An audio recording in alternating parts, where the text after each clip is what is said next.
इस रेगिस्तान में एक बूढ़ी औरत रहती थी। दिन में बूढ़ी और पानी में जाते ही जवान। लेकिन जो भी उसका राज जान जाता था वो कभी वापस नहीं लौटता था। अनंत फैले इस सुनसान रेगिस्तान में जहां दूर दूर तक सिर्फ रेत ही रेत थी, वहां एक छोटी सी टूटी हुई झोपड़ी खड़ी थी।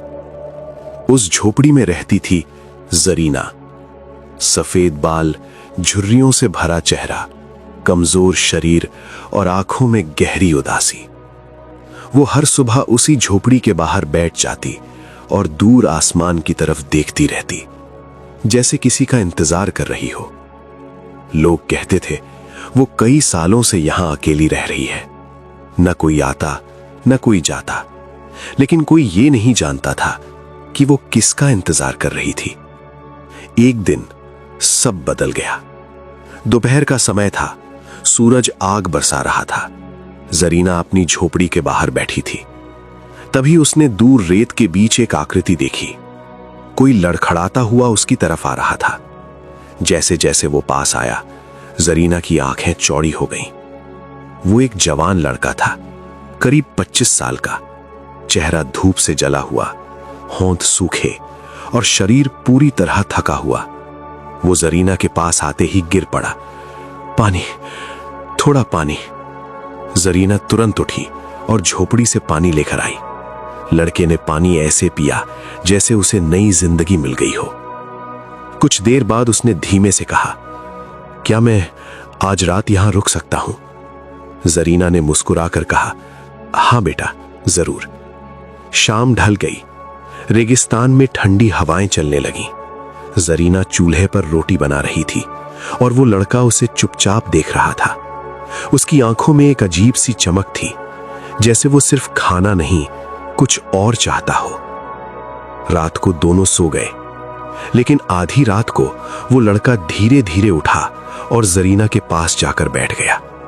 उसने उसका चेहरा ध्यान से देखा और धीरे से कहा, बस यही है वो। अचानक जरीना की आंख खुल गई।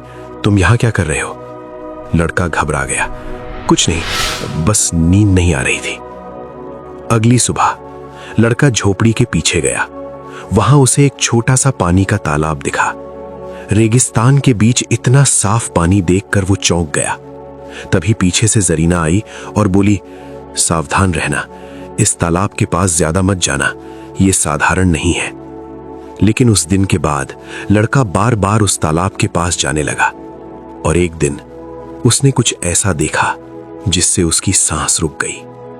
दोपहर के समय वही जरीना धीरे धीरे तालाब में उतरी और जैसे ही उसने डुबकी लगाई, सब कुछ बदल गया। पानी से बाहर निकली एक खूबसूरत जवान लड़की। लड़का हैरान रह गया, तो ये सच है। अब उसके चेहरे पर थकान नहीं थी, बल्कि लालच साफ दिख रहा था। शाम को जब जरीना वापस आई, वो ऐसे पेश आया जैसे उसे कुछ पता ही नहीं। रात को उसने पूछा, तुम यहां अकेली क्यों रहती हो?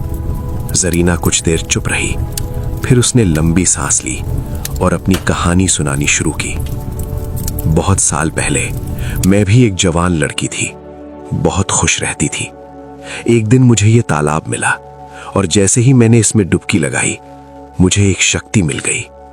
मैं दिन में बूढ़ी और पानी में जाते ही जवान हो जाती थी। लेकिन ये एक श्राप था। मुझे सच्चा प्यार मिलने तक इस रेगिस्तान में इंतजार करना था। लड़का ध्यान से सब सुन रहा था, लेकिन उसके दिमाग में कुछ और ही चल रहा था।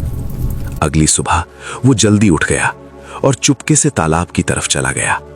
वो सोच रहा था, अगर ये शक्ति मुझे मिल जाए तो मैं हमेशा जवान रह सकता हूं और अमीर भी बन सकता हूं। जैसे ही जरीना तालाब में उतरी, लड़का पीछे से दौड़ा और उसने उसे पानी में धक्का दे दिया। लेकिन अगले ही पल कुछ अजीब हुआ। तालाब का पानी काला पड़ गया और अचानक जरीना की चीख गूंज उठी। लड़का डर गया और भागने लगा, लेकिन तभी वो वहीं रुक गया। उसका शरीर धीरे धीरे पत्थर में बदलने लगा और कुछ ही सेकंड में वो एक पत्थर की मूर्ति बन चुका था। तालाब फिर से शांत हो गया और जरीना हमेशा के लिए गायब हो गई। लालच हमेशा इंसान को बर्बाद कर देता है।